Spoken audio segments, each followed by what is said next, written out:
Good morning, it's Mark Larson of Public Health here to talk about COVID-19. I'm going to start by talking about Prestige Acute Care and Rehab Center. We currently, as of last night, had 37 residents that are positive and 15 staff. A lot of those folks, I can't give you an exact number, are asymptomatic, which means their test is positive, but they're not having any symptoms. Most of the rest of the residents are having mild symptoms, so nobody has been transferred to the hospital. I called the first batch of positive residents, I called their family members and let them know yesterday, and Dr. Stone, their medical director, called the rest. People had a lot of good questions in regards to their families, and they were clarifying people's orders, such as, do people want to be transferred to the hospital if they're sick? They are working on their policies and they're doing a really good job. But it's a high level of stress over there today. Now, we do know that with COVID-19, having COVID-19 in a nursing facility is different now than it was in March. We know who has COVID-19, we know how to treat COVID-19 in the hospital, and we have some treatments such as remdesivir and steroids that appear to be helpful for people that have severe disease. And we know that not everybody needs to be on a ventilator. So the hospital is ready for transport of patients that need to be transported, and the people that do not need to be transported are being taken care of well. We've talked to the state in regards to this. Our plan is to test all of the negative residents and staff on a weekly basis until we have no more positives. So we're going through with that. We also have another long-term care facility that has 2 residents that are positive. We are testing that facility tomorrow, and we're in discussion of how we're going to get Prestige Hearthstone tested, but we do not have any plans for that currently. So the residents are all doing well, the staff are all doing well, and it's a pressure on the family members. I understand that for sure, but they're doing a good job there, and they have been doing a good job there. So that's where we're at with the nursing home. I'm going to take some questions, and then I'm going to talk about events a little bit at the end. So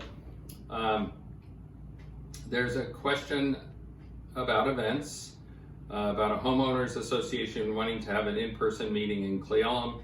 This could produce 40 to 70 people. They're going to do it outside. Distancing and masking will be strongly encouraged. My question is that I would much rather listen on a conference call than attend this meeting. Do you have any advice? Hoping this thing gets canceled or moved to a virtual meeting. So, events of people greater than 50 are not allowed currently in Kittitas County. So if you could keep that event to less than 50, it's actually technically legal. People still need to remember, and the reason we have an outbreak at the nursing home is that all of us have forgotten that if we are outside of our bubble, we need to be wearing a mask and we need to be socially distancing, even if we have 50 people or 40 people or 30 people. So my recommendation would be not to go to that meeting. It's not necessary currently, and it's putting people at risk, you and other people. Are you concerned about the recent decision for hospitals to bypass giving the CDC crucial information about COVID-19 cases? Is the public going to be deprived of accurate and timely information? Yes, I'm concerned. Yes, the public is going to be deprived of accurate and timely information. I think that will change. That was the president's guidance for that, and they're getting a lot of pushback on that. It's important for that information to go to the CDC. I'm an employee here in the town of Kittitas where masks are not required in the store. I'm desperately afraid of my health since I have underlying condition and my family's. My employer does not care about the mask law, nor my manager. I got reprimanded for asking someone to wear their masks. So every store owner is mandated by the governor to require their employees and anyone coming in the store to wear a mask. So My recommendation is that if you go in a store where people do not have have masks on, or you work in a store where people do not have masks on, to file an LNI complaint. That is against the law. That is putting us at risk, and that's allowing us not to progress forward here, just move backward. So Yakima, point of care looking, they've gone from 33% masking to 95% masking in the last 2 weeks because they're concerned for each other. So there's another question about masking in regards to job site. The same thing happens for the job site, outdoor job site. We have to file LNI complaints. LNI was just here this week. They did find a couple businesses in town. My recommendation is if you see a business that's not requiring masking, you should file an LNI complaint. You do not have to confront your employer or that store owner. The other thing is vote with your feet.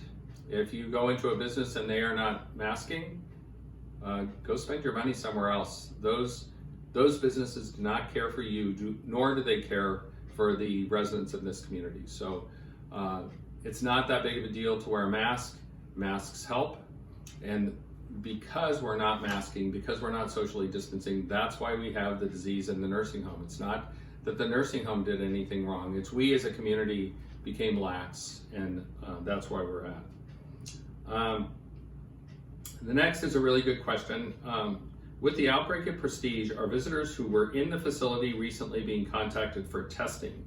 I personally know 5 people who were there Thursday or Friday, July 9th and 10th, who were not contacted by Prestige or Public Health, at least not yet. One of them is 82, visiting her husband.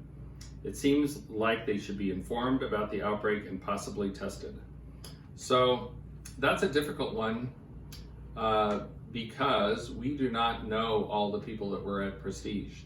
We do know that they've limited their visitors to Prestige.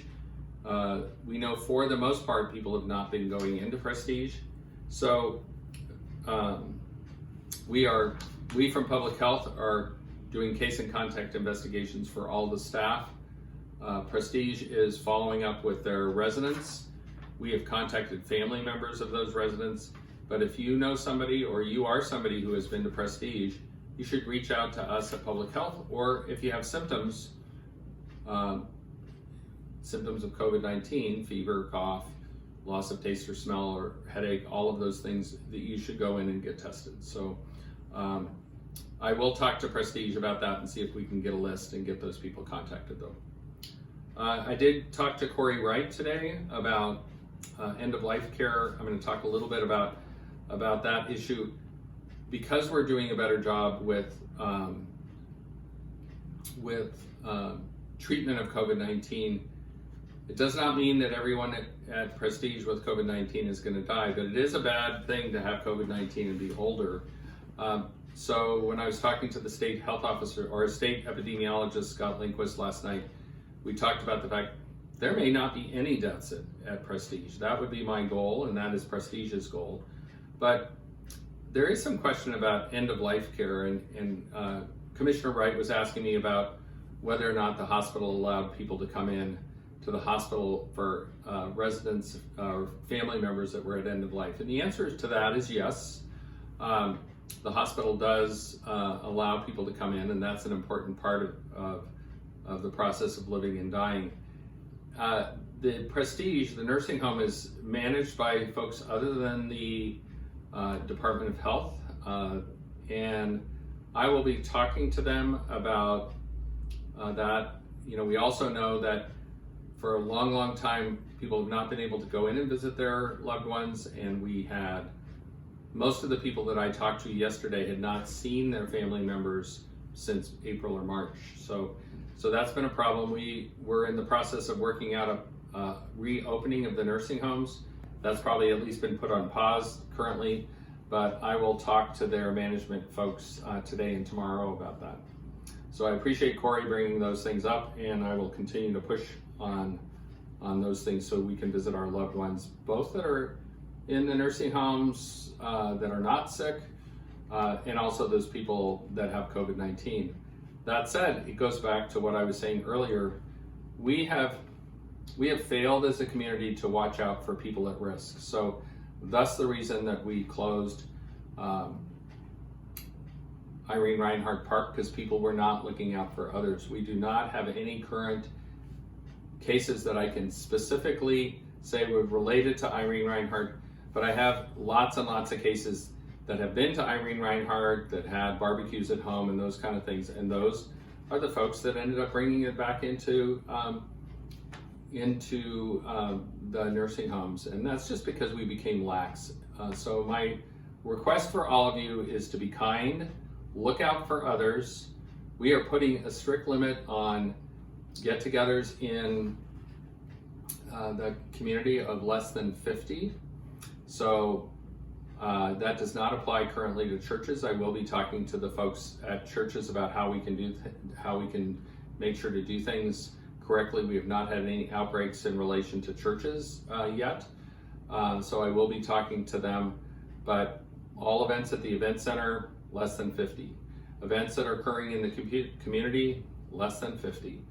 If we do not take responsibility of this as a community, then the next step would be that will be rolled back to groups of less than 10. So we are hoping not to go backwards, but right now we're in a situation where we are not paying attention to what's happening here currently, and we need to be careful and watch out for others. So that's my ask. Be kind, watch out for your neighbors, call and check on people, and take care. Thanks.